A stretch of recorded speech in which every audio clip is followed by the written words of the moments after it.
तो मुझे लगता है कि कुछ अनुभव मैं आप दोनों से उनके जानना चाहूंगा, उसके बाद फिर इस संवाद को शुरू करते हैं। प्रमोद जी, पहले आप। बर्क साहब संभल से मेरे साथ एमएलए भी थे जब मैं उत्तर प्रदेश की विधानसभा में था, और सांसद भी रहे, लोकसभा में वो रहे, राज्यसभा में मैं रहा। एक अरसे से जानता हूँ, उनकी बातों से इत्तेफाक हो ना हो इत्तेफाक, लेकिन वो अपने विचारों पे कायम रहने वाले लोग थे। उनका एक नज़रिया था। मैं उन्हें अपनी खिराज अकीदत विनम्र श्रद्धांजलि देता हूँ। देखिए, शुरुआत बिल्कुल करूँगा इस बात से, जैसा प्रमोद जी ने कहा कि बहुत ही ज़्यादा एक्सपीरियंस्ड सांसद थे और उनकी बातों से, विचारधारा से हम सहमत हों या ना हो, लेकिन अपनी बात को बेबाकी से रखना और ये आत्मविश्वास होना कि जो मैं बात रख रहा हूँ वो सही है, ये जज्बा उनमें था। और मैं समझता हूँ उनका भारतीय राजनीति में योगदान भी रहा है, क्योंकि लोकतंत्र जीवित और मजबूत तभी रहता है जब हर पक्ष की बात आए। तो उनको हमारी श्रद्धांजलि है और बहुत सी चीज़ें उनकी याद आएंगी, और मैं समझता हूँ एक ऐसा जीवन जिसको आप सार्थक और सफल कह सकते हैं, वो उन्होंने जिया।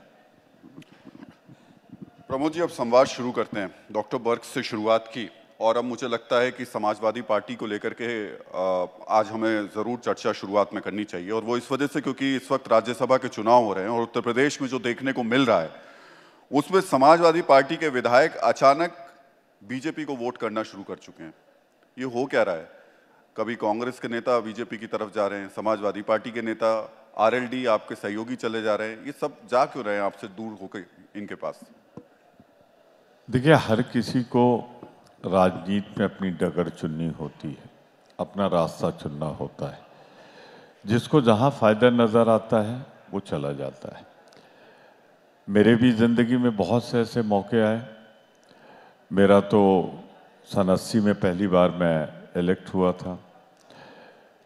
उत्तर प्रदेश में 89 के बाद 2002 तक कई बार मिड टर्म पोल हुए, कई बार लोगों ने डिफेक्शन किया, इधर से उधर गए।